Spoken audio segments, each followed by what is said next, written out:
I mean, silver must have your attention here. It's the only commodity on planet Earth that's trading below where it was in 1980, 40 years ago. If we're not at the bottom, I think we're very close. This is a great opportunity, I think. What I'm doing with my own money is buying yesterday, and I'm scaling in further today. So I think the mining stocks were pricing in even lower silver prices than 18.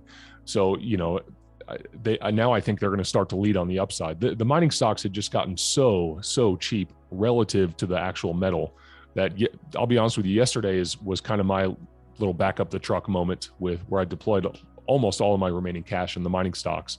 And then in my trading account, I'm initiating some long dated call options on silver today.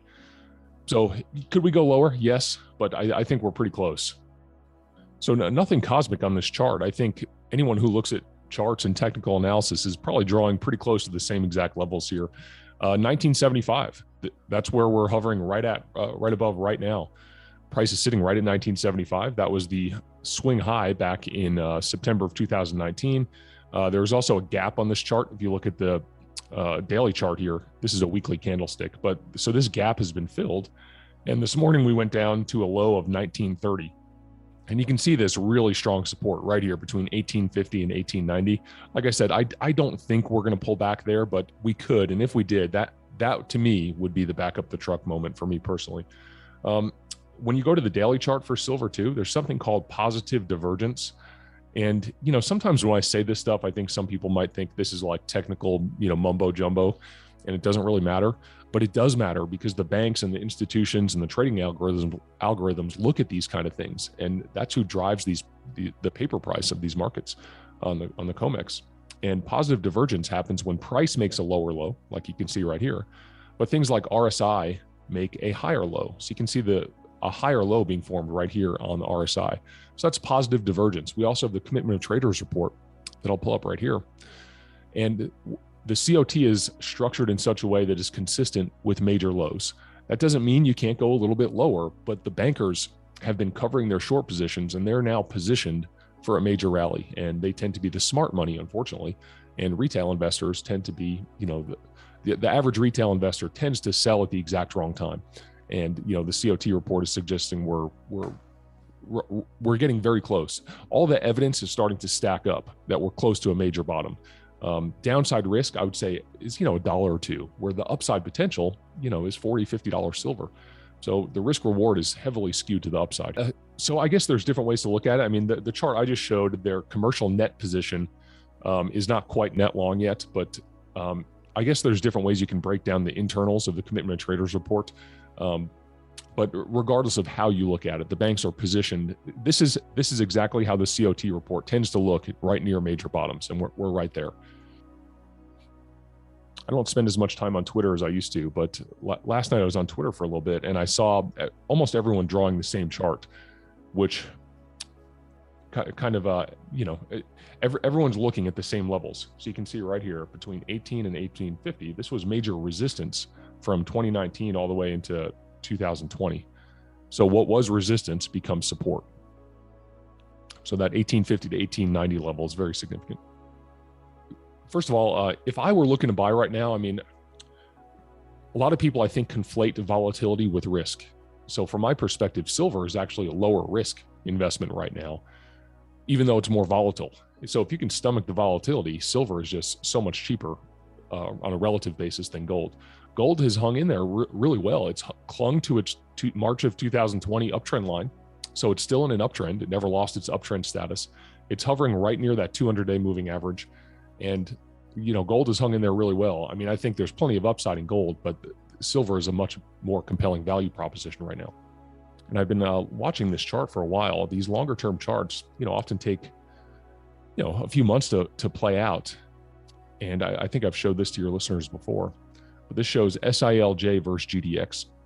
And what we see here, first of all, is just how undervalued junior silver miners are relative to their gold mining counterparts. But you also see this bullish pattern. This is a bullish falling wedge. And what happens is as you approach the apex, which you can see we're right there at the apex, once you break out to the upside, you tend to get a really sharp move. So I'm looking for junior silver miners to play rapid catch up to not only gold and the underlying metal, but also, relative to senior gold miners. Sure. I like to use SILJ as a proxy for junior silver miners. Now, SILJ is really more mid-tier silver miners. It's not necessarily explorers and developers, but it's a good proxy just for what the junior silver miners are doing. And there's really not much to say as far as patterns here. We're oversold. We made a positively divergent lower low, so you can see right here. RSI made a low here. Now we made a higher low on RSI, but a lower low in price. That's positive divergence again. That shows downside momentum is really slowing here. And we're at an area of pretty strong support right around $10 on SILJ. So, just like in silver, the signs are stacking up that we're very close to a bottom here.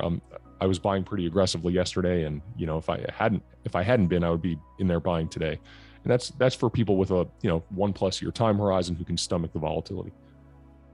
Yep. I think we are in a long-term bear market in general equities, but nothing goes straight down. So, a counter trend rally wouldn't surprise me. I think when the Fed eventually does pivot or start to indicate that they're going to pivot, I think most assets that have been sold off are going to rally.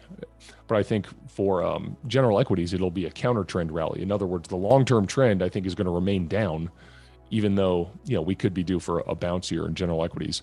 You can see on this line here, this goes back for a couple of years. I had been shorting stocks off of this resistance line. I'm not sure we'll get back up to there again, but you can see we are below this declining 200-day moving average, and you've got this short-term downtrend line here. So a lot of resistance to overcome for general equities.